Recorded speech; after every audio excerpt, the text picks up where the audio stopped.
Nderuar qytetarë, mijëra pensionistë shqiptar janë tradhtuar dhe lënë në harres nga kjo qeveri. Në një vend ku çmimet rriten çdo ditë dhe jeta bëhet gjithnjë e më e vështirë, pensionistët tanë jetojnë me pensione të turpshme që nuk mjaftojnë as për ilaçet, jo më për një jetesë të dinjitetshme.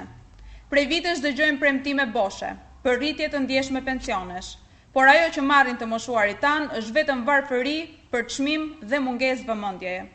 Sot jemi këtu për thënë mjaft. Dinjiteti i pensionistëve nuk është një shifër në një buxhet të manipuluar, por është një detyrim moral dhe kushtetues që kjo qeveri ka zgjedhur ta injorojë. Për Shqipërinë madhështore, pensionistëve duhet t'u rikthehet dinjiteti i munguar në këto 12 vite keqeverisje. Çdo pensionist me pension të plot apo të pjesshëm, më të ulët se 200 euro në muaj, do të marrë 200 euro në muaj minimum.